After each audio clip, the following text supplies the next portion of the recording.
Anybody have anything funny they want to say before the podcast in the intro? I have. So what's today? 31st. This is.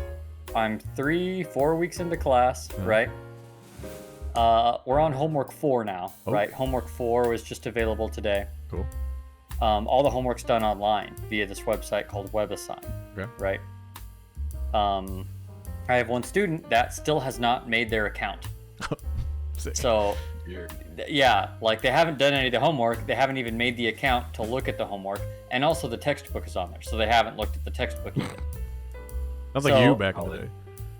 Yeah, but they emailed me. Yeah. And they were like, So proud. hey, could I get homework 1 opened up? Thanks. Because like it's now past due. They can't hand it in unless I, open it up. And so I'm like, oh, good. They're getting started. I go, still haven't made an account. So I just replied back. They fundamentally don't understand. Yeah, I just replied back and I'm like, hey, I would love to open up the assignment, but you still don't have an account. So go on there, make an account. Instructions are on the syllabus. When you make the account, email me again, and I will grant you access to. And I said to homeworks 1, 2, and 3. I really wanted to, because they emailed me this yesterday. Yeah. And I'm like, Nate, flash screen again. Yeah. Oh, Again. It's happening. They emailed me yesterday, and I was gonna email them back, and I'm like, I'll just talk to them in class. Well, they didn't show up. Shocker. So I really wanted to add, sorry for the late reply. I was gonna talk to you today in class, but I didn't see you. Oh, that would have been so good. Is it weird being on the other side? Because like I know, like obviously now you're like a good student, but like in undergrad you would have done the exact same thing. Is it weird being on the other side of it, or is this like a high enough level class where you're like you can't do this? Oh no, it's super easy. Like I have like there are multiple students in there, and this class is trivial for them. Okay. They, like it's the same stats that we took in high school. Oh, it's AP stats. Got It's it, just okay. I'm teaching it to college students. Got it. So it's not super hard, but you could, I wouldn't go to class in this class. I would take the, Take the test and I would end up with an A, but barely. Yeah. Because I'm not missing any points on a test or homework, so I'd get 100. Yeah. You'd make the account though. Like, look, you can not come to class, Yeah. or you can have all your homework done. Yeah. Choose one. Yeah. Which do you want?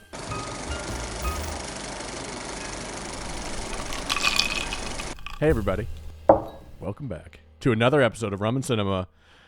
This is like the last Rum and Cinema for the Oscars that we can do without going to a movie theater. So I'm excited to have to go to a movie theater to watch The Brutalist. 3.5 hours. Well, and because I was literally just looking because I'm like I could go tomorrow, but they're down to like the one showing a day. Yep.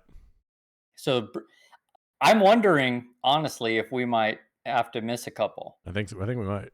Well, I mean, AMC usually shows them pretty often once they're announced. So I think next week they might start popping up more if your schedule isn't out for next week. Oh, okay. Like, yeah, because I'm like, I feel like we're just going to run into some movies that are stuck in that limbo of they're out of theaters, but they're not streaming yet. Mm-hmm.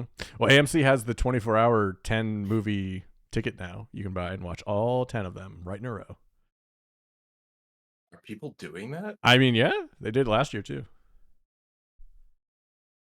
It's just Mildly intriguing. that's so long. The shorts I'm super pumped for. Yeah. And I keep waiting for that. So far, around here, they've announced showtimes for the animated shorts. Round here.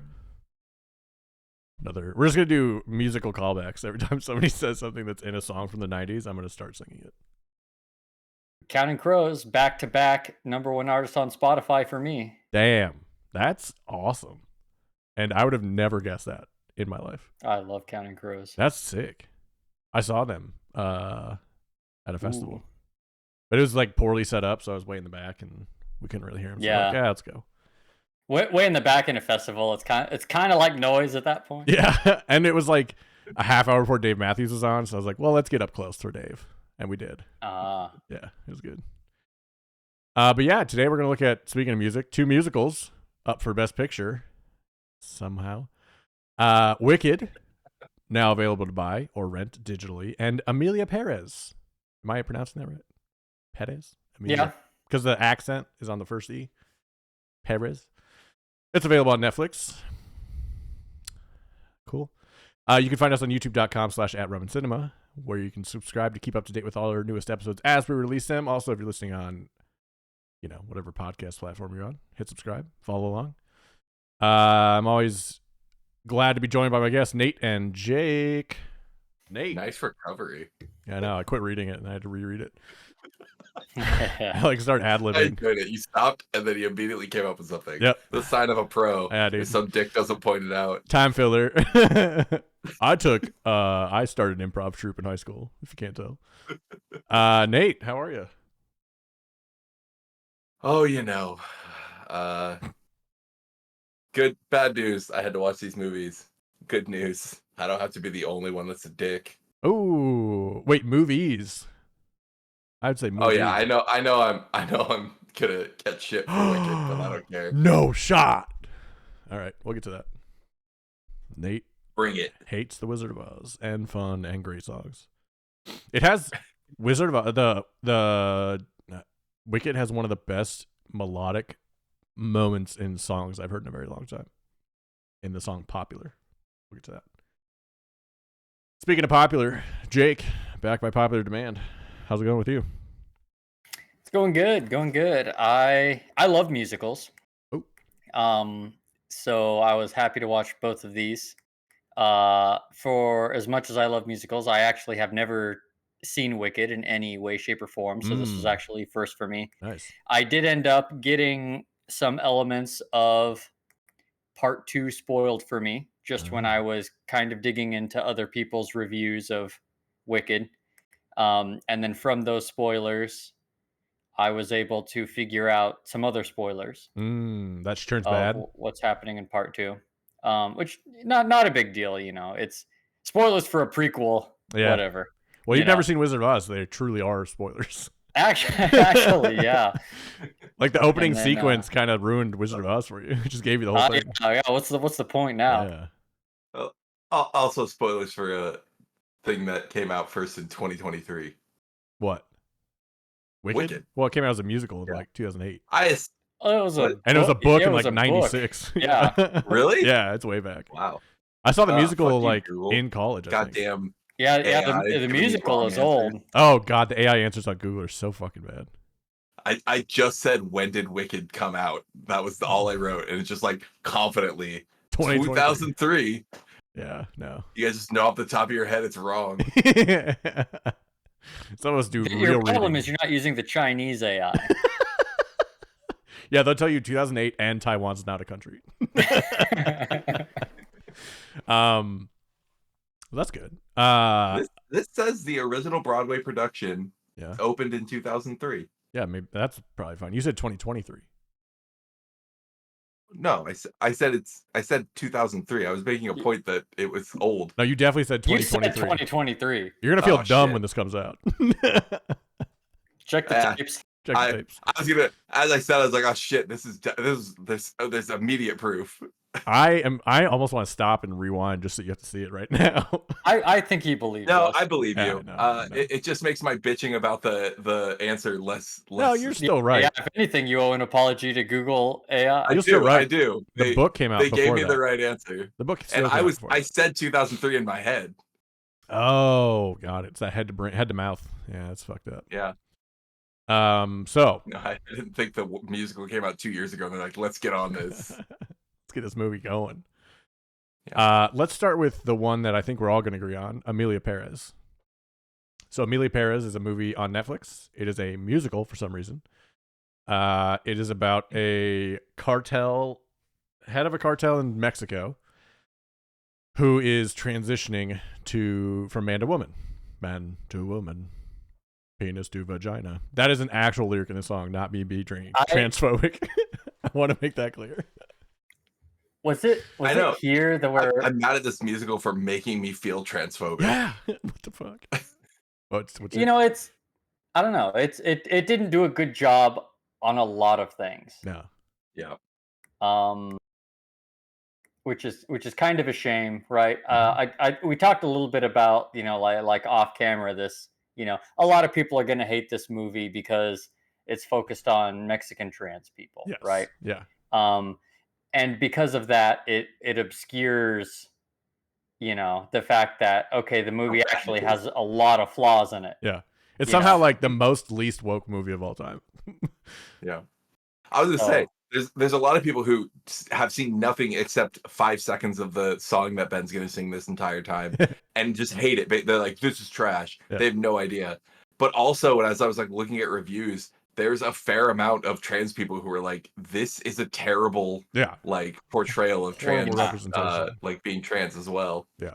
So I hate from both sides. There was a batch of reviews on GLAAD's website, and they were just ripping this movie apart. They're like, this is not the trans experience. Like, this person's trying to like change themselves morally by changing themselves physically is like the word that they got. Zoe Saldana is like showed the cartel leader's breasts, and that she like reacts in a funny way, and like getting all the surgeries at once is ridiculous, and like just everything about it was just stupid. And it was like, so you can't do a montage of a transition, I think is what they're getting at. Like, this is insane. Not to nitpick, but I was so confused. She showed her breasts, and then he's with his wife. Like later, she is with her wife. And I'm like, how does the wife? They've had 2 children. They've been transitioning for years. Yeah, exactly. I'm so confused. How do you not know? It's the least attentive wife in the world. Wow. She's like, you're getting some man titties there. You might want to work on that. I mean, I bet you wouldn't say anything. Oh yeah. You don't want to get killed, I guess. Too many corn tortillas, brother. Calm down.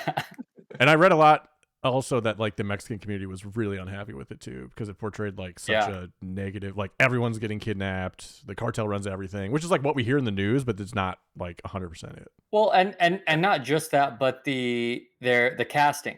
They had 1 Mexican in the main cast. Really? And the bulk of the cast was, native Spanish speakers from like South American countries, from other places. Sure. So, we're not hearing the difference, but they're speaking Spanish, but not in Mexican accents. Interesting. Yeah, I heard people slam Selena Gomez's accent as like just that awful. I heard that complaint before I watched it, and like even as a non-native speaker, you can kind of tell it's not quite there. But I thought honestly that that was addressed in the movie, not like directly, but her character was like, American. I lived in America. Yeah, that's true. Yeah, and and she wanted to go live in America, and she'd go from English to Spanish. So that didn't bother me. Yeah, right. I think that one was okay. That was more. It was just kind of dogpiling on a movie that there's no reason to dogpile on it. There's plenty of valid critiques. Yeah, you don't need to say everything is bad. Yeah, right. I was gonna say we like all this discussion of how it's treating social topics is distracting from the fact that it sucks. Yeah, right. It's terrible. It's a terrible movie on its face. So I did want to ask Jake this question.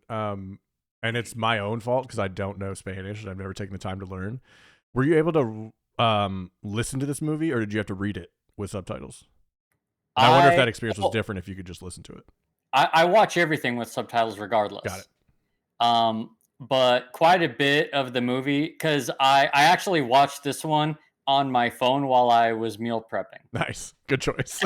and so actually a lot of it I just kind of listened to. Okay.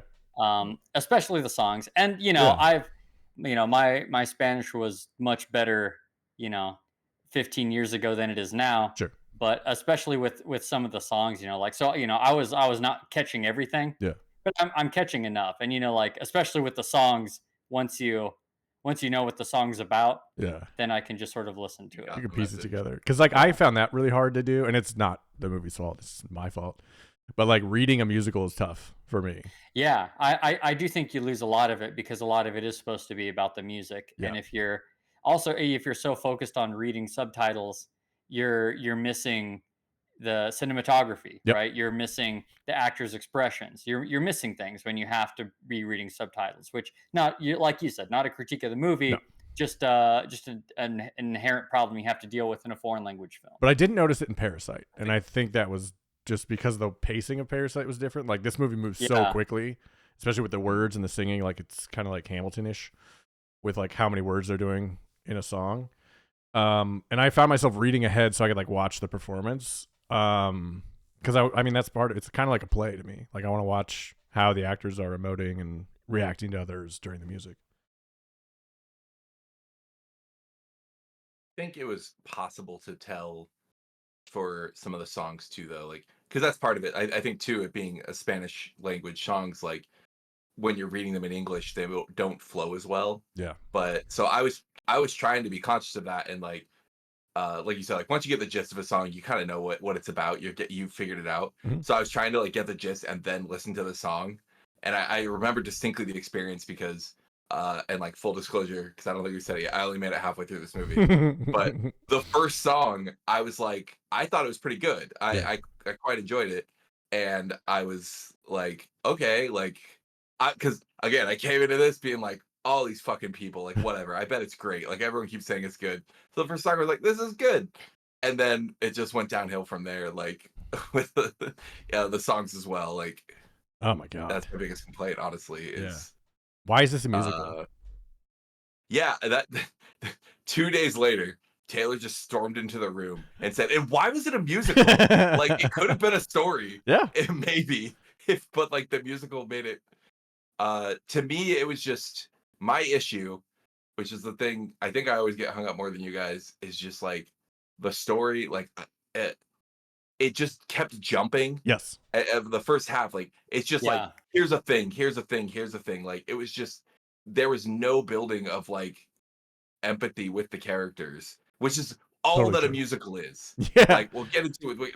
It's more important than the story is like liking the characters or empathizing with them or hating them. Yeah. And I'm just like, she's just like, I'm a lawyer lady who doesn't get respect. Like, yeah. I don't know. I have it. I have one of my notes here says that the characters aren't sympathetic. Yeah. There's just one of my notes. Characters aren't sympathetic. The least sympathetic lead. She's just like a vehicle for the story, which is just like, other than there being a transition, there's nothing unique about it at all. No. I thought it had legs to be a really unique story. Like, if you just told me the premise and leave out the word musical, I'd be like, oh, that'd be like an interesting character study. Like, how does this person evolve? How do they deal with transitioning? Like, I've never really seen that story be told. Awesome. Yeah, if there was like conflict and drama and all that, instead of just like songs. Here's a person, they transitioned. Now they're trying to do good. They did good. They turned back to their old ways, and now they're bad.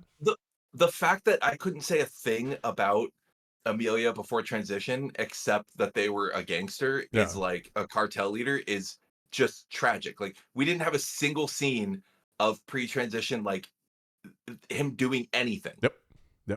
Like nothing. Yep. It was insane to me. Yeah. That the musical is named after this person, and I have no idea who they are. Yeah, we open it up with like she's lawyering for some guy who killed his wife, but they're gonna make it look like a suicide because it looked like a suicide. Okay, cool. So she like already works with kind of shitty people, and oh my god. So the Oscars have Carla Sofia Gascon, which a whole nother slew of shit just came out about her. Up for Best Actress. And Zoe Emilia Perez. Yep. And Zoe Saldana is up for Best Supporting Actress. And I would argue, flip those. I agree. I agree. It's definitely Netflix trying to position themselves to win one of them. I don't think they thought they could win Best Supporting with Carla, but they do think they can win Best Supporting with Zoe. Yeah. Which sucks for everybody. Yeah, I agree. Change the definition of the term. You can well, here's the thing. So in the Golden Globes, you can put up yourself for whatever you want, and people can vote for you. Like The Martian was Best Comedy a couple years ago, right? But in the Oscars, the Oscar nominees can be put in whatever category the people doing the nominations want. The people voting on the nominations want to. So like Netflix will tell you, hey, we want this person to be best, like we're lobbying for this person to be Best Supporting Actress, but they can be like, no, they're Best Actress, and voted them in that way. But that did not happen. So Zoe Saldana is up for Best Supporting, and Carla Sofia Gascon is up for Best Actress. Recently a bunch of old tweets came out from Carla, being like, pro Hitler in one instance, shitting on Selena Gomez in another, just being like a shitty person basically in some tweets. Do you think that maybe she just saw the way that things were going and thought that'd be her best, put her in the best position? I mean, it worked for Elon, let's see what happens. No, it continues to work. Yeah, somehow. Cybertrucks are still on the road. Who knows? But yeah, so that, I mean, she's the first trans actress to ever be nominated for an Oscar, which is cool. And Zoe Saldana for Best Supporting Actress is fine, I guess. Like, Zoe Saldana was good. I'll give them that. Everybody else I didn't buy. Like, I don't know why this director is up for Best Director. I don't know why this movie is up for Best Movie. Best Song, no. So it's bad. So here's my thoughts on it, and I don't know. We're kind of skipping around on our questions here, right? Okay. And so this is sort of my answer to the first question of what makes this movie work. This movie was very ambitious, right? Okay. It's trying to tell a serious story about serious things, and it's doing it as a musical, which is weird, right? It's musicals are bizarre formats, right? This movie made me think about Rent. I don't know, but I bet that when Rent dropped, there were people who were like, "You can't sing about AIDS." Yeah. Right? They're out here singing songs and dancing about people dying about AIDS. And then, but with time, it's like, okay, that was kind of brought into the limelight. I think that's what this tried to do. Yeah. Right. With it's trying to, talk about trans issues and like cartel violence in a musical. But I think it was extremely awkwardly done. So heavy-handed. So it was ambitious, but it fell short and it fell flat on its face. Yeah. I don't think it'll be looked back like Rent is now. Right. Yeah.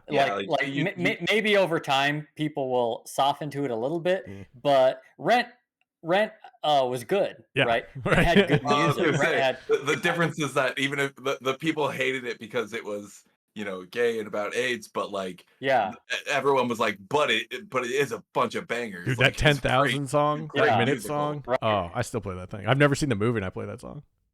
Yeah. But this one, it doesn't have like a good basis to stand on. No. So I did like that is one of the complaints I've seen, right? People complaining that you're singing and dancing about real serious issues, and it feels weird, Sure. But that's just kind of part of the musical genre. Yeah. So I think that part of it is acceptable. But even once I think with this movie, even once you remove the complaints that people have that aren't valid, there's still plenty of complaints, right? Yeah, like for sure. I don't like, there's only one song from this that I've been listening to after the fact, which is bizarre for a musical, Right. We've talked about the fact that like none of the characters are sympathetic, and that's a problem, right? There's no one that we're really rooting for. There's everybody's going after their best, like their own self-interest the whole time. Yeah. It's that's the thing. I think the fact that it was ambitious and went for like the trans story and fell short because it didn't focus on it almost makes it worse to me. Because like this character, like if we're gonna talk about this, I want to see them go through shit. Yeah. Like there's a song with the doctor Yeah. and she's saying like, I want to, like, I've never felt like this, but like we don't see it. It's just someone saying like that they feel these things. Like it's not even her saying it. Show. It's like Zoe Saldana and the Israeli doctor having this song, and they're great song. Oh, I mean after that, there's a scene where the doctor comes and interviews. Yeah. But we don't, like in the camp. We don't really see that. It's like immediately before the surgery, and because they talk about it. By then we still have hardly, we've seen the drug kingpin. I can't remember his name. Something. Yeah, something. But for Emilia. for like 30 seconds total. Yep. Right. And then they do the surgery, and then it cuts to way later. Yeah. And it's like, so so we're seeing mostly in this movie, as Emilia Perez, but it essentially talks nothing about the issue, the actual trans issues. Yeah, like it's not like a real journey. This is so specific to this Yeah. fucking Yeah. drug dealer. Like drawing the Exactly. comparison with Rent, like that's what it was like. Yeah. Like, There is no journey. It just shows us at the end of this journey, which went smooth and had no problems and everything, Yeah, she's looking at her and then, vagina through like makeup mirrors at the end. It's like, oh my god, what the fuck are you doing? But yeah, just like reuniting with the kids, like, and the wife, and being a fucking rich drug dealer socialite. Like, it's just none of this is like has anything to do with this. Yeah, the first half of the movie is like a transition montage, and the second half is Mrs. Doubtfire. Yeah, it's so ridiculous. So yeah, what makes this movie work for me? I think the premise was a good idea, but it fell short as soon as someone attached musical to it. As soon as like this French white cis dude was like, I'll tell the story. Like, I don't get that. That was like, I was so defensive when people were like, this French director telling a Mexicans, like, I just assumed they're being assholes. Yeah. Coming into it. You definitely could. Oh no. You can do a lot of research and like find people that you can confide in and like have co-writers and stuff like that. But yeah, not so much. So yeah, the movie did work as a premise, and I would say what doesn't work in this movie is everything after they had the idea. To be honest, I like the ambitiousness of it. I agree that I like the premise of the story, right? Yeah. If you were to describe to me the overarching story, I'd be like, okay, that sounds cool, and then it was just kind of flat. I also have, as what worked here, a lot of the cinematography was really cool. Especially they did a lot of like where they would drain out the color. Like it get real serious when this was like a couple years after the transition surgery. And Emilia Perez kind of sneaks up on Zoe Saldana's character Rita in London, and then she realizes it's her, and the color drains.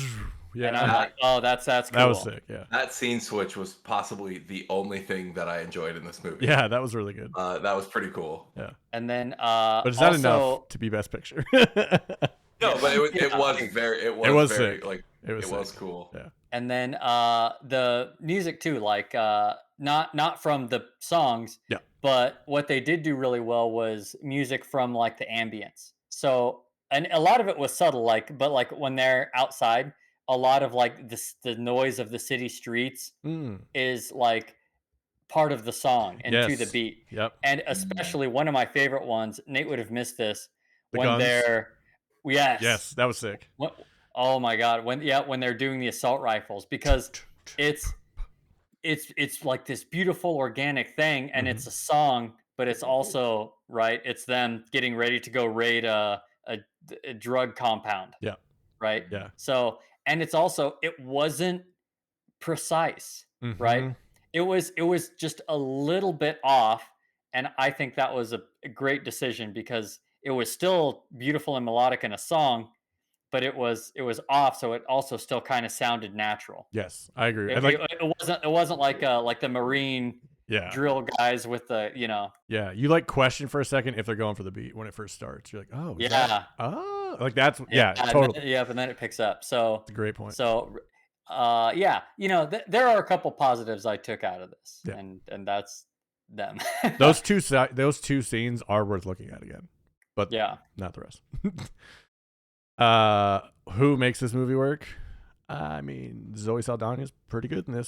I think she's the only one that stands out as she did a killer job. Yeah, I really liked her character. I will mention Selena Gomez here, not because I think she stood out and did a great job, but because I think she was fine. Yeah. And I see her getting a lot of hate for it. I don't get that. I'm not going to say she was great in it and made it work, but also she was just okay in it. I thought Carla was fine too. the Emilia Pérez. I thought she did fine. Yeah, she did fine. I agree. Yeah. I think all of the main cast did fine, with Zoe Saldana being the only standout. I agree. Nate? Yeah, it's fine. Who doesn't work? I don't disagree. Like, I don't know what Zoe Saldana could have done differently. Right. Yeah, they're also better. She's good at singing. Yeah, they're only handed so much. Yeah. I thought I don't remember the actress who played Emilia's name. Sophia. I thought she was really good too. I thought her singing was great. Carlos Sophia's Gaston. Yeah. Yes, her singing was incredible. Yeah. What is this movie trying to say? I think we kind of already touched on that. Like, they're trying to do a lot of things that are very relevant and tough to talk about in current times, but they do it in such a heavy-handed or clumsy way. Yeah, that just comes off. I just offensive. wish they did it better. Yeah, honestly. So we could be like full-throated supportive of this movie. I want someone to remake this movie. Okay, I want someone to remake phrasing. I want someone to remake this movie and make it good. I want someone to show me the 4 years between when the transition. Like, I want to see a movie from when she woke up from the surgery to when she sees Zoe again. That's, I think, the interesting story. I want to see a little bit of pre-transition as the ruthless drug lord struggling with this. Yes. Right. Yes. You know, like, God, what was that like? Yeah, that literally, when I heard this movie, that is so interesting. Yes. Being like, again, like being this in this stereotypically hyper masculine like position and feeling this way is so interesting. Yes. And we got exactly 0 minutes of it. Yeah. 0. Yeah. Like, they were there, but like she's just hanging out with her family and like all the like drug cartel people are running around shooting guns and she's just like chilling with her family and having a nice time. Like, it had nothing. It was like a different movie. Yeah, I agree. It really did flip hard. Any last thoughts on Emilia Pérez? We'll rank them all at the end. Totally confident you got the name right. Perez is tough. It's tough. I mean, I think with this, I think we can all agree it's probably going to be last or among the last of these Oscar nominees. I'm wondering if the nomination, like, I'm sure part of it was they're showing support for tackling the issue, right? And so, like, we're all saying, like, I don't know why they nominated it, and honestly, I'm willing to bet that's why, right? It's to say, like, hey, you this is a big dice roll, right? Even doing this movie, so it's probably just a nod to that. I feel like you can do that without giving it 13 nominations, like the second most ever. I agree. Yeah. I think you give it the Best Picture nomination, kind of shocks everybody. They look into it. It spreads the word. But you know that it's not going to win. Yeah, because I think that would have been fun. If this got 3 nominations, do you think the uproar would be as loud? I think if it got Best Picture nomination, the uproar would be there regardless. Okay, that's fair. I think that's a big enough nomination to be like, Yeah.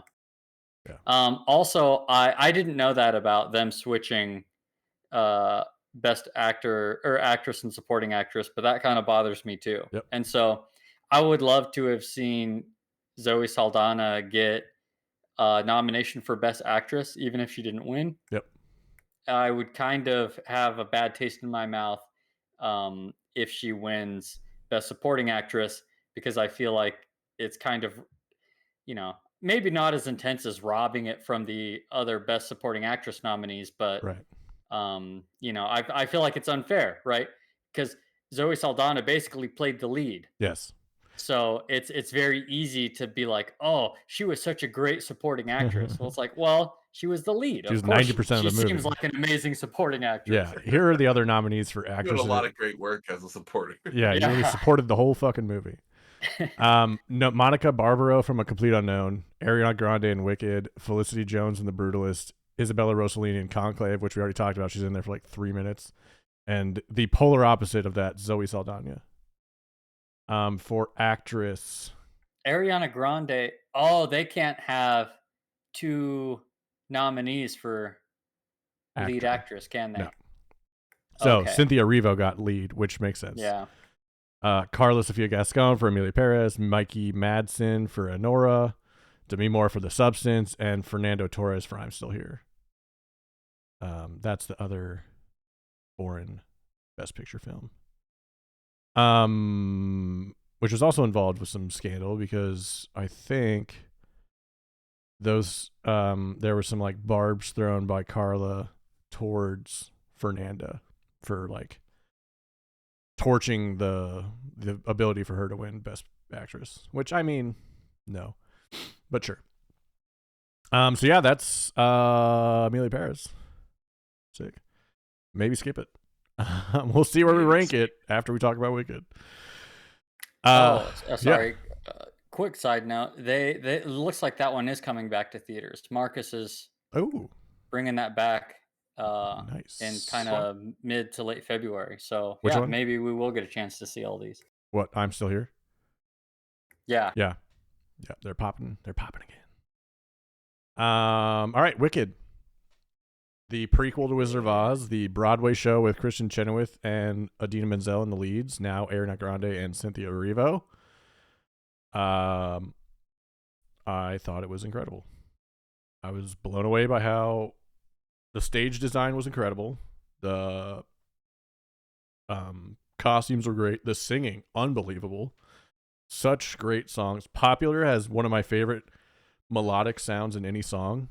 The second time that she says popular, like that thing. Oh, it's like butter on toast in my ears, man. It's so good.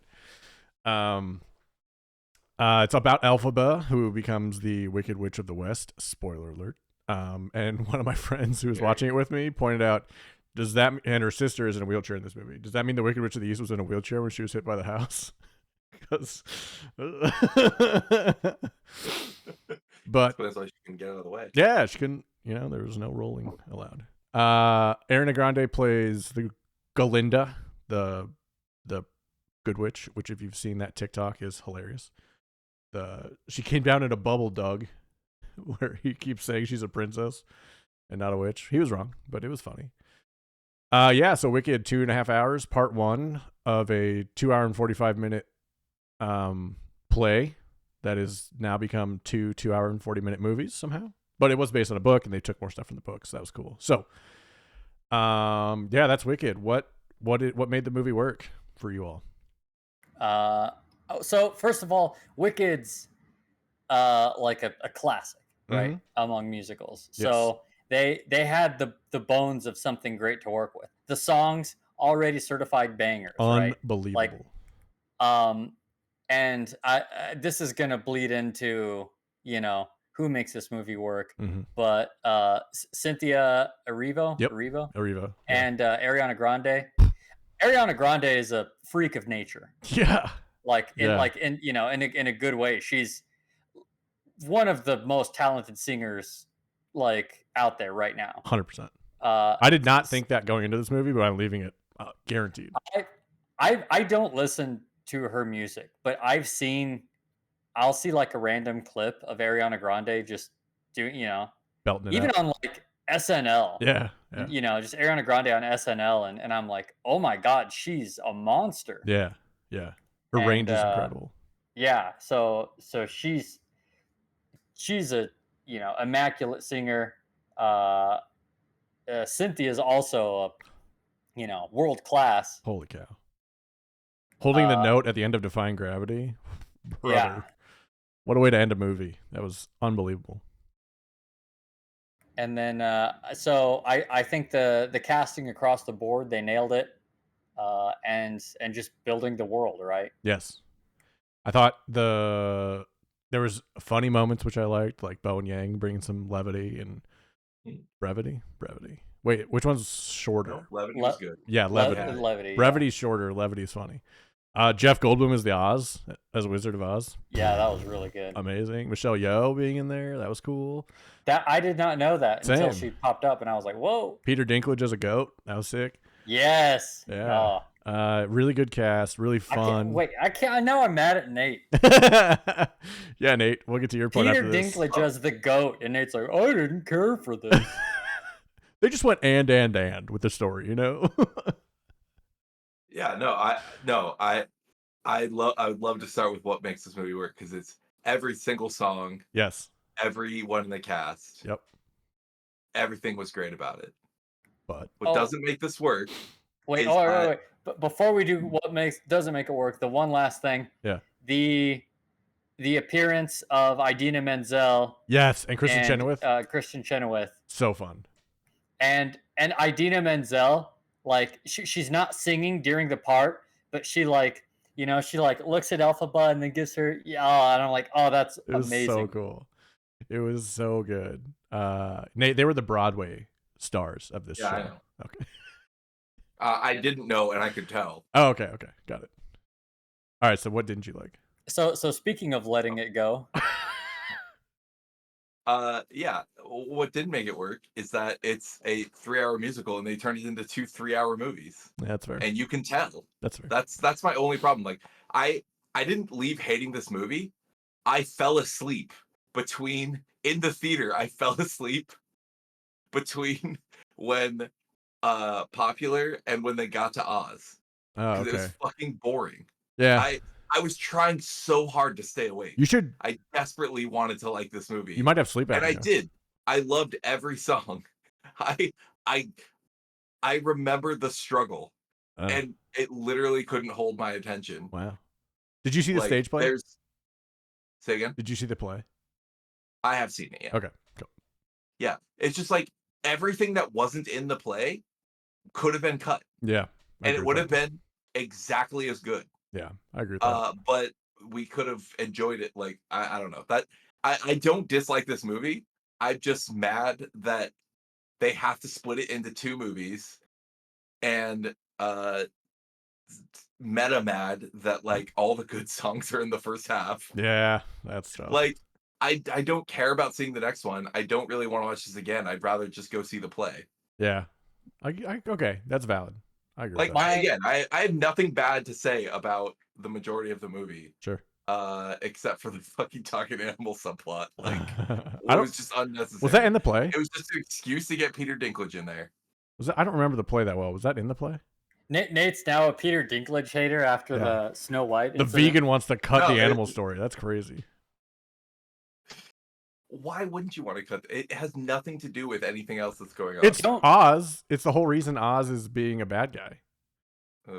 I have a question in response to that, but it kind of leads into spoilers for the part 2. Are we worried about that? No. So isn't that necessary because the lion that they saved in the classroom is the cowardly lion. Interesting. So how do you bring that up without the animal subplot? Yeah, Nate. Where's the Tin Man come from? I don't know, man. They don't have to, is what Nate would say. You can just have a lion. Yeah. Sometimes shit just happens in musicals. Yeah, it's fucking Oz. What do you want? Yeah. Lion to a person. Oh. So we already kind of touched on this, but Jake, do you have any other what doesn't work?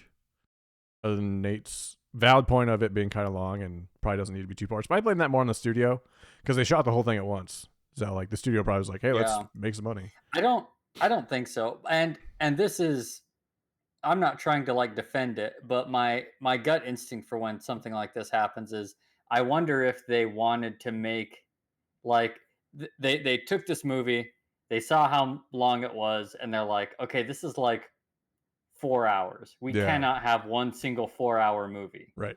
So then they decided to split it in 2. And then once you make that decision to split it in 2, then more padding happens. True. That's fair. Or even a 3-hour movie. Yeah, you're like, I don't want to do a 3-hour. I know. Brutal. I would rather be an almost 4-hour long movie with an intermission. Like The Brutalist? We'll find out. Well, you need to throw some songs in there. Oh, okay. All right. I'll tell you what, Nate. I want you to do this. Just like RRR. Yeah, Some honestly. songs has an intermission. Honestly, though. Yeah. RRR did it right. What, 3.5 hours long? Yeah. Americans aren't ready for that, though. I will say, I'll bring the perspective. Americans are like hard RRR. Oh, dear. Nate, here's what I want you to do. When we watch The Brutalist, I want you to listen to the Wicked Broadway soundtrack the whole time The Brutalist was playing and tell me if that was a better experience than watching 2.5-hour movies. What a great song. But Ben, yes. Are you a fan of the musical? Like, I liked it. A big fan. Not a big fan. I liked it. I don't remember anything about it other than two songs. So I'm curious. Like, I've seen it. Jake hasn't even seen it. Like, I'll say, like, the counter argument to my bitching. Yeah. That because Taylor loved it, even though she agrees with me, it was too long. Was that for people who like grew up that have seen it a million times and like are super fans? It doesn't even matter. Any amount of time just spending with the characters is like a pleasure. 100%. Like it's like just getting more trash Marvel content like with Iron Man in it. Yeah. Like I know it's all trash now, but if like Robert Downey Jr.'s in it, I'm still gonna enjoy myself. Yes. 100%. Like she's just like it doesn't like they're maximizing the amount of time that you're spending with these characters and in this world, and like it's just not for us. Yeah, it's totally true. It's part of why I've talked about Rings of Power a decent amount on this podcast, right? True. It's got a lot of flaws, but I love being in Middle Earth with these characters. Yeah. Oh, that'll come in handy for our game. No, that doesn't make me feel good about. We're going to be forging rings. I can't believe it. Wait, I have one. What? Ooh, I thought that was a really fancy donut. I thought it was a loofah. I wish. Is it a cat toy? It's a loofah. It looks like.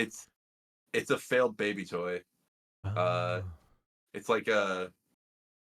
Oh, this is so embarrassing. I'm losing It's a Mobius strip. Where's the comma in that sentence? Failed baby toy. Oh no. It's a clump of cells. It's just semen. This is what the Republicans want to keep inside your body. Just that. Okay. Who makes this movie work? I think it's everybody. Everybody was great. Perfect casting. It's obviously you have to give a special nod to Ariana and Cynthia. Yes. Did great. The Wizard had a good song. Wizard had a good song. I'd say my least favorite character was the Prince, and he's still pretty good. Oh, the dances he did. So cool. He's from Bridgerton. And only Ben was hyped. Art stop. My wife told me about it. I didn't know. I don't watch it. It's okay, man. Is there anyone who doesn't work in this movie? Nate, you said the Prince. You didn't really get it. Even that was maybe just minor. Yeah, the Prince was fine. He was just a generic princely sort. I think they do more in the second act, so you might come to like them or something later. We'll see. I was annoyed at times by Bowen Yang and I don't know the other girl that was like the other friend. The besties. But that's they're supposed to annoy you. Yeah. Brown at that point, Brown and James. It's kind of funny, but I hated them because they were bullies. Yeah. Yeah, that's fair. Ariana Grande apparently requested Bowen Yang as that role, which is pretty cool. Oh, that's funny. Cool. What's this movie trying to say? I think it's just trying to say have a good time. Don't be a bully, which is cool. It's not easy being green. Not easy being green. Oh, and poppy seeds will put you to sleep. Don't do heroin is the other part of this movie. That was kind of quick, but you know what? I feel like we covered it, honestly. It just popped in my head. Not easy being green. Like, what a strange. Like, obviously, our world has no problem being racist. Yeah. But if there was only one person that was that color, don't you think instead of being immediately like an asshole, people would be just interested? Like, what's going on with that person? I don't know. Not just like, oh, we should hate them. Maybe. It's a weird reaction to me. Yeah, we have one orange person. Everybody hates him. So like, I think it's the coolest part about it. Well, especially it's almost kind of weird because, they have like the racism against the one green person. Yeah. She even has like a line where, because her sister who's like half black. Yep. Yep. And she's like, oh my sister, she's an acceptable color. Yes. So it's like our world racism doesn't exist. Yeah. In their land, so their racism is only for green people and animals. True. The difference. Like the animals thing works as an allegory for racism. The one green person is like more confusing. Tougher sell. Yeah. I mean, it's just bullying for being different. Yeah, but yeah, they do lean into the racism piece. Yeah, it is odd. Yeah, you're right. It's like just struck me in the moment. Yeah, it's also because of the most recent weekend update joke swap. Oh my god, Shiz was just making me laugh. So funny, so funny. That was unbelievable. Joke swap is the best weekend update weekend ever. I enjoy that so much. Can't remember if it was on the Lonely Island podcast or something else, but there was like a little behind the scenes where they were saying that because Scarlett Johansson was there. Yeah. And so they asked her ahead of time. They were like, hey, we're maybe gonna have a joke about like you giving birth, like, or having had a kid. Is that okay? But they didn't tell her what it was. Yeah. Like her reaction to the Harveys was completely organic. Did you watch the Timothy Chalamet SNL? This last weekend? So. Oh, the first third of it was so funny. So many good sketches in the first third of it. And Weekend Update Club was baller. I liked it a lot. Worth checking out. And the SNL music is supposed to be really good. The 3-hour documentary by Questlove about the music through 50 years of SNL. Has like a 7-minute montage at the beginning that took a year to put together of like people saying words to different parts of the Is that where I just saw a clip where they were asking people to like hum the SNL? I guess you haven't seen it yet. Yeah. But I just saw like an Instagram reel, and it was like asking a bunch of people who are SNL cast members or really special guests to hum the SNL theme song, and like no one could do it. Horatio Sands. Kenan Thompson. That is from a video game. What you just did is exactly. I can't remember what video game it is. It's the Mario Kart 8 title music. Okay, I'm like, that is not SNL. Somebody downloaded the Nintendo Spotify app. Great app, by the way. No, I've heard the Mario Kart 8 title music enough that it just burned permanently into my mind. He said it. I couldn't name it, but I was like, I know that's from a video game. Definitely been high and played that before. Nope. It's so hard. I was shocked Fred Armisen couldn't do it. Yeah, that's strange. He could do it on drums, though. All right. Let's rank these movies. I'll go first. My top 10 currently. And remember, we have seen Conclave, Anora, Wicked, and Emilia Pérez. Coming in at number 10, Emilia Pérez. I don't think that's going to move. I'm not going to lie. Coming in at number 3, I'm moving it, Conclave, moving down to number 3. Number 2, Anora. And number 1, Wicked. That is my new top 10 as it stands. We still have a lot to see, but I think Wicked I had the most fun watching, and I think that the feat of pulling that movie off was incredible, and the performances were amazing. So that's why I put it number 1. Anora I've thought about more than Conclave since I've seen it, so I put it above Conclave. I still think Conclave is solid. I just thought about Anora more. And Emilia Pérez sucked, so it's 10. Jake, how are you thinking?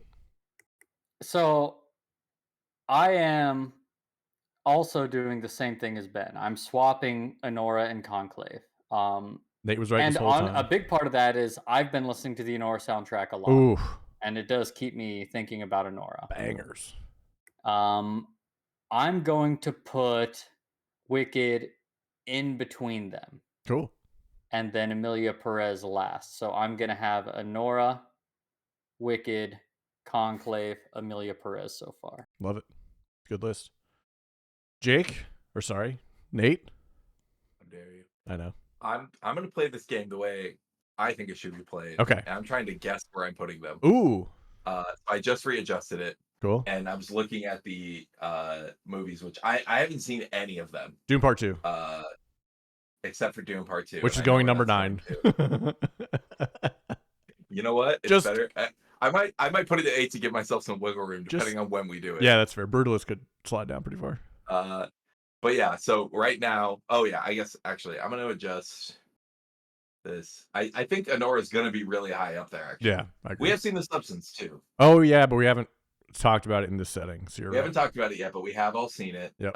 We already did a whole podcast. We know how we feel. Yep. I think... What is Nickel Boys? It's a first-person story about kids getting in trouble. It's the story of Nickelback and how they came as to children. All right, I'm gonna leave Honora at the top. Look at this photograph. Yes.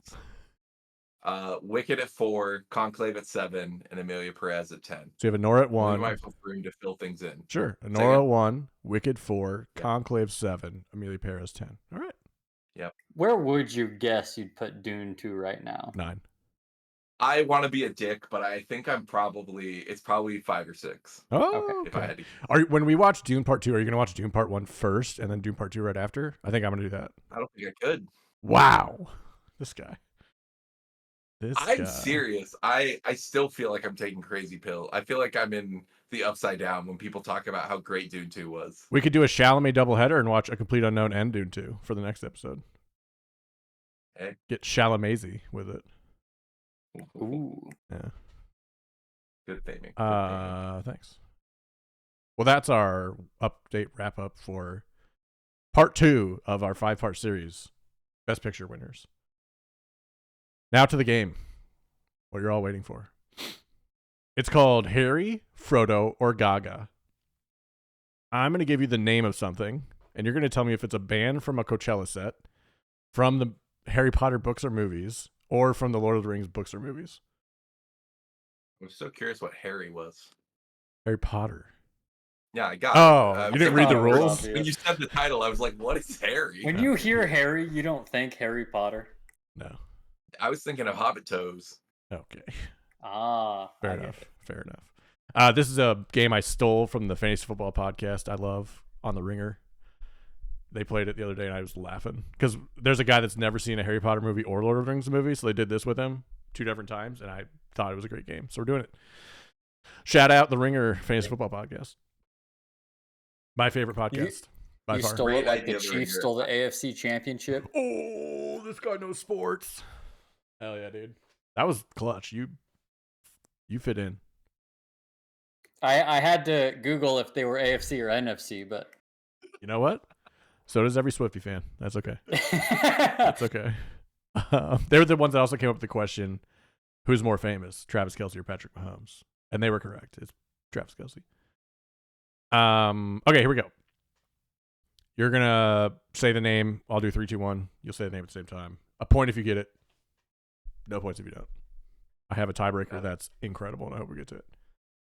Yeah. What were the 3 words so I know what to say? Harry, Frodo, Gaga. No, you can say whatever you want. Frodo, Gaga. It's Lord of the Rings, Harry Potter, or Coachella is what you're going to say. I came up with a clever name. Gaga's what I really was. Because I'm hilarious. But you can say Lord of the Rings, Harry Potter, or Coachella. Okay, number 1. Gore bag.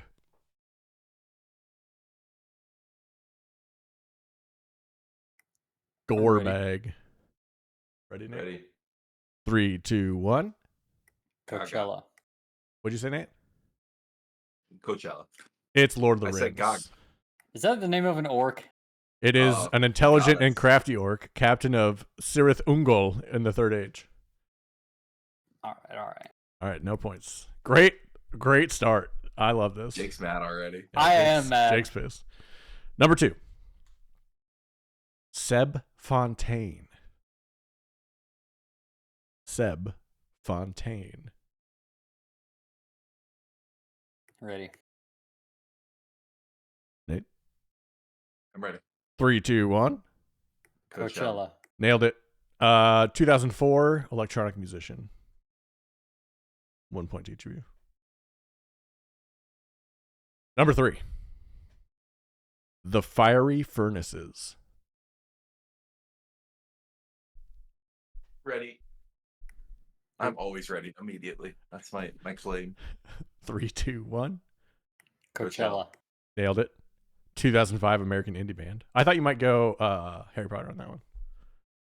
See, I can't claim Lord of the Rings, and I'll eat my words, but I don't think you could say something Harry Potter that I wouldn't know. That's fair. I agree. I'm like not proud of it. I'm ashamed of it. Sure. But I'll give you. Gorebag is a very specific deep cut. Yeah. Probably shows up once. Yep, he does. I still don't think, both because I've read Harry Potter so many times and because J.K. Rowling is so uncreative with names. Yeah. I don't think you could do a Harry Potter. Bodie McBoatface. Oh, it's Harry Potter. Yeah.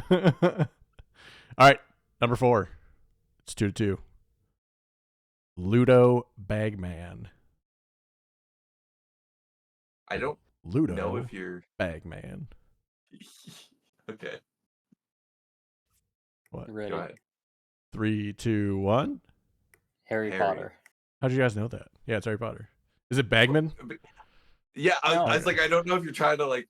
There could be a band named after them that's pronounced slightly I differently. don't know. Ludo Bagman sounds like, a funky Coachella guy, I thought. Exactly. Yeah. Ludo Bagman sounds like a band. But it's a jazz tribute Harry Potter band. Do you know who it is?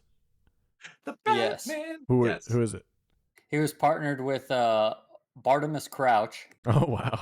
And Bagman and Crouch worked for the Ministry. Yeah. He was the head of the Department of Magical Games and Sports. Wow, you guys are better than I thought. Yep. I think the better. Yeah. No, better. 3-3. The Goblet of Fire is where they were really prominent. Yeah, because it opens up with them going to like the weird Quidditch World Cup. Yeah. Okay. The Super Bowl. Yeah. In that box. Give me that box. Number 5. Goldberry. Ready? Yep. 3, 2, 1. Frodo.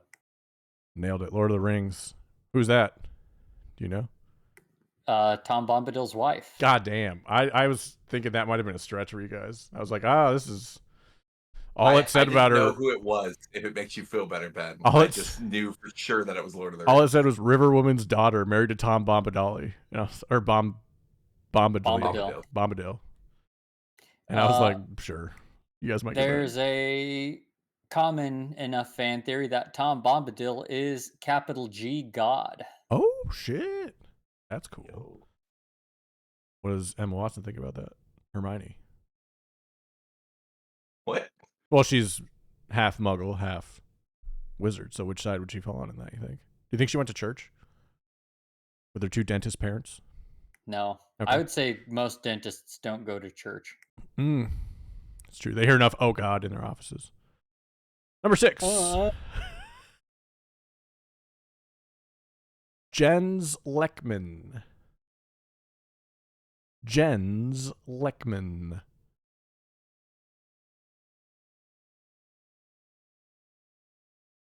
All right, Nate, first up. You got it? I'm ready. I'm thinking, yeah. Jake? I'm scared. Yep, let's do it. 3, 2, 1. Coachella. Nailed it. A 2008 attendee and player, Swedish musician, Jens Lekman. The name gives it away. For Swedish? Yeah. Jens, yeah. Jens. I'm playing the guitar. Number 7. It's 5-5. You guys only missed 2. That's pretty good. Number 7. Peveril.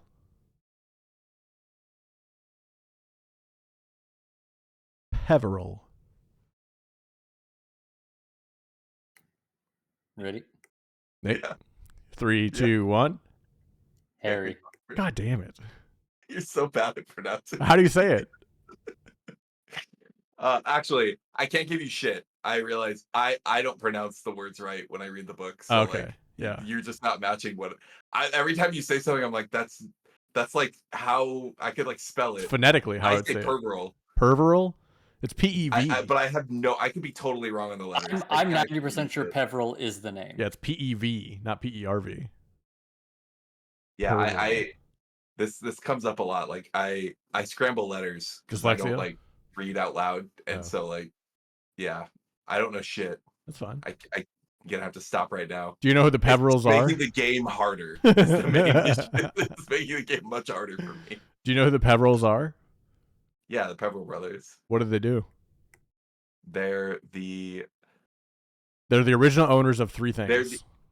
Yeah, I know. Okay. No, I know. I was trying to how to phrase it. Okay. They are the true backstory of the Deathly Hallows. Elder They're Wand. probably the creators of the Deathly Hallows. There's a story about how they were given them by death. Damn. Elder Wand, Resurrection Stone, and the Invisibility Cloak. You guys are good. You missed 2, right? You have 5. Yeah, we've missed. I thought we missed 1. When you said missed 2, I was bitter. We missed 1. No, I think you're right. Okay. Yeah, you got Gorebag wrong, and then from there on you got it. Oh, I got a good ender, but so far you guys are gonna crush it. So, number 8, Deagle.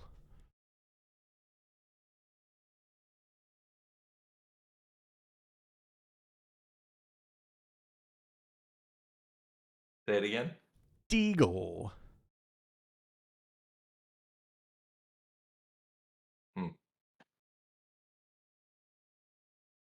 Ready, Nate? All right. I mean, I'm not sure, but Jake, you ready? Yes. 3, 2, 1. Frodo. Yes. Jake was putting on a good poker face there the whole time Nate was struggling. You know immediately. Who is he? Deagle is the proto-hobbit that was killed by Smeagol before he became Gollum. Oh my god. Smeagol's brother. Not brothers. They are there's like a fan theory that they're brothers. I did read that on Wikipedia. Yeah, he's the one that was drowned by Smeagol and he took the ring from him. Deagle and Smeagol. I know, dude. It's like Aramir and Aramir, whatever their brother's name is. Faramir and Boromir. Whatever. Jake couldn't let it go. I knew I'd hear the right answer. Faramir and Aramir. I knew names were the same. I knew I'd hear the right answer. If I pissed you off just enough. That's the way to get the right answer. Yeah, just say the wrong answer online. Yeah. All right, number 9. Right? Yeah. Wait, have I missed? Did I miss one? Oh yeah. Okay, we're good. Number 9. Julian Casablancas. Julian Casablancas. Right. Yeah. 3, 2, 1. Coachella. Coachella it is. The lead singer of The Strokes.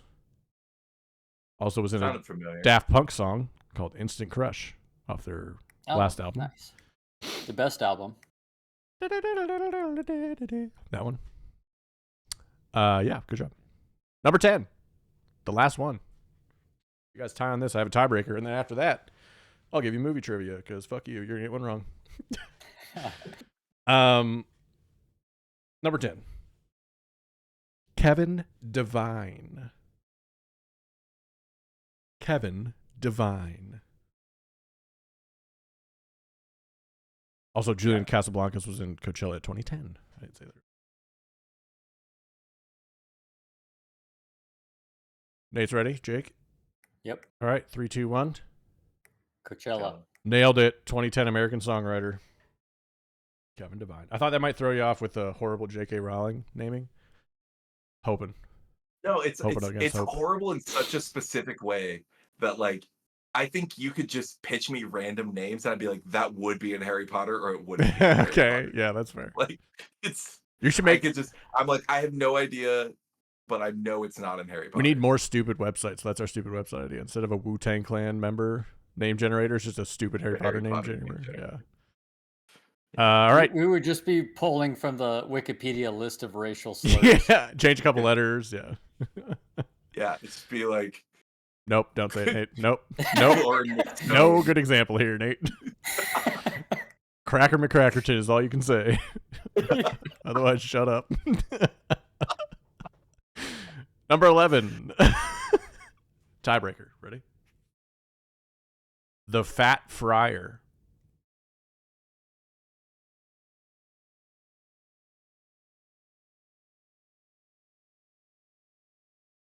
Nate, you ready?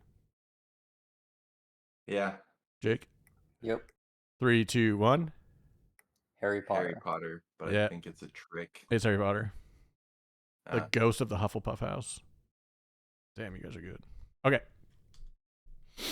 Here's how we're going to settle it.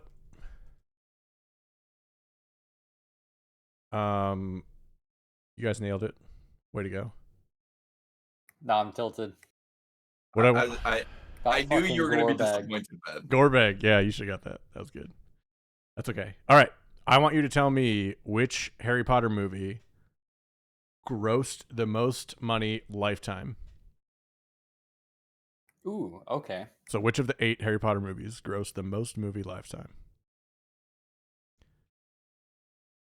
You can tell me the number or you can tell me the name, whichever you prefer. Ready with my guess. All right. Yep. 3, 2, 1. 4. Number 8 is correct. Ah. Harry Potter and Deathly Hallows Part 2 with 381 million. Next was Sorcerer's Stone with 317. Half-Blood Prince 301. Deathly Hallows Part 1. Order of the Phoenix. Goblet. Chamber. Prisoner. Wow. I thought Prisoner was the best way one. Down there. All over the place. I like Goblet too. Yeah, everybody came back for number 8. Good guess, Nate. People are pissed that Cedric Diggory died. Bruh. Yeah. Too soon. Yeah. So many. Nope. Okay.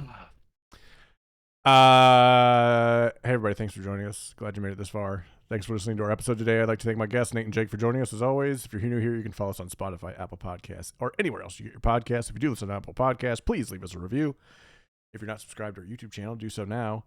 YouTube.com/@RomanCinema. So you can always see what we do next. Next time we'll be doing part 3 of our Best Picture nominees watch-a-thon. Maybe the Chalamet double feature. Maybe the Brutalist and something else. Maybe the Substance and something else. The other longest movie. The Brutalist. Emilia Pérez felt the longest, so we already did that one. Nate still has to go finish that. So yeah, Nate, you have to finish watching it before we finish it, so you can really give your opinion. I'll go watch a supercut of the songs. I'll watch the Assault Rifle song. Jesus, the Assault Rifle song is sick. That's a fun one. Yeah. Jake, do you have anything for the people to watch? I can't remember. Did I see Sonic 3 since the last podcast we did? Nope. Go for it. That was my last recommendation. Okay. No, it then wasn't. I don't think it was. No, you didn't recommend it last time. Okay, well, that's my recommendation. Yeah. Sonic 3 is sick. I love all the Sonic movies. They are standouts among video game movies. Honestly, I think the only good video game movies are the Mario movie was okay. Mm-hmm. And I'd call it good. Yeah. And the Sonic movies are good and then great and then amazing. They get better as they go. Uncommon for a trilogy. And I would right now put the Sonic 3 movie, I guess it's going to be better than half of these Oscar nominees. Damn. Shots fired. I would say, having not seen the Sonic movies, but like seeing the general vibe of what they're about, like Mario is like stock standard, like playing it safe, and like Sonic's doing weird shit. Yeah. So they're pulling it off. What a comeback from that horrible first animation, and then they listen to people to this. Unbelievable. Yeah, you don't expect that they completely reshoot the movie, and it works. Way better. Yeah. Great choice, Jake. Great choice. My wife loved it. It's on Paramount Plus. If you want to check it out. Nate, any books or I got nothing. shows We're doing these or too frequently. Music or I am on book board 5 games. of Dungeon Crawler Carl. Nice. Still good. It's great. Yeah. Cool. Still good. Have you ever read Brandon Sanderson? Oh yeah, people love that. I read the Stormlight Archives last year. Is it good? It was great. Okay. I think I might have recommended it. Probably. I'm like 60% through. Is it Yumi and the Nightmare Painter? Oh. I haven't actually read that one. Brandon Sanderson has a lot of books. Yeah, it was given to me by my brother for Christmas because he's like, I think you would love Brandon Sanderson, and he hadn't read that one either. He's read the Stormlight. Nice. But yeah, it's a great read so far. But if you're enjoying it, then read it. Yeah. My sidebar was does he? So in this book, he'll say something, and then he'll like make a little comment to you, the reader, as him, the author. And like he does that a lot. Like he'll say his own thoughts, like, oh, and in this world the trees float, And then, like in parentheses, nobody really knows how they do this. I have my own guesses, but not, you know. It's like in stages, at stage play, sometimes they do that. They like just face the Yeah. audience and everything goes dark behind them. Yeah. And so my question is, does he do that in all of his books, or is that just a quirk for this book? Just a quirk. Ooh. Never. Because Not only have I never read him doing that, I've never heard of him doing that. Cool. Because I can't say I'm a huge fan. I never heard of the book you're reading, which is yeah. What was it called again? Yumi and the Nightmare Painter. Like UMI. Yes. YUMI. Oh, like I was gonna say, yeah. Yumi and the Robots. Brandon Sanderson, sure enough. Published 2023. It is a Cosmere novel though. So the fun thing too, like, well, fun or not, just choose your own adventure. All of his books are set, or most of his books are set in this fantasy universe called the Cosmere, and none of it has ever interacted. But he's like, but they're all in the same universe. Hey, the universe is expansive. He's waiting for the movie deal so he can drop the Avengers. He seriously is. So the Stormlight Archives is like the big thing. It's going to be a 10-book series. He just finished the 5th, and it's like, that's it. Like, it's going to be it for a while. And he's like, the next 5 books are actually going to be in the Cosmere, and like shit's going to go down. Damn. So he's doing his Avengers. He's getting ready. Yeah. My recommendation is a movie that I haven't seen and is not out yet. It's called Let's Start a Cult, starring Stavros Halkias, one of my favorite comedians. It's on Hulu February 4th. He was on Hot Ones this week, and he said, you know, we're missing dumb comedy, like dumb, confident guy comedy, so Nate's out. Like old Will Ferrell and Adam Sandler movies were like, they're the dumb guy, but they're super confident in what they're doing. And he said, what's dumber and more confident than a cult leader? So it's called Let's Start a Cult with Stavros Halkias, one of my favorites. February 4th on Hulu. I'm excited to watch it. I didn't know we could recommend movies we haven't seen. I have movies I'm looking forward to. Are they coming out soon? Is it relevant? My Old Ass is probably, though. I was really excited for it, and then I heard it was meh. So like, My Old Ass. Okay. A teenage girl goes on a mushroom trip and talks to her like 40-year-old self who's on her closet. Yeah. Okay. It looks really cool. I heard it kind of falls flat. It's on Amazon Prime. Watch it. You can go watch it right now. Amazon Prime has it. There you go. Good. There you go, Nate. You had one. There's my recommendation that I don't stand by. Go watch a trailer once a week. This is a dangerous floodgate to have opened. Yeah. I want to see the woman with the needle, you know too. What? Looks fucked up. I'm desperate to see Flow, and I'm sure it's going to be good. The animated movie, apocalyptic with a bunch of animals working together to survive. Everyone says that's going to win Best Feature or Best Animated Picture. Yeah, I think it's going to be amazing. I miss it in theaters, and I really want to see it. It's the cat on the front, right? It's the cat, yeah. Sick. Well, Nate, Jake, thank you. Everybody listening, thank you much. If you made it this far, we love you. If you didn't, you're fine. Enjoy your rum. Enjoy your cinema. We'll see you next time.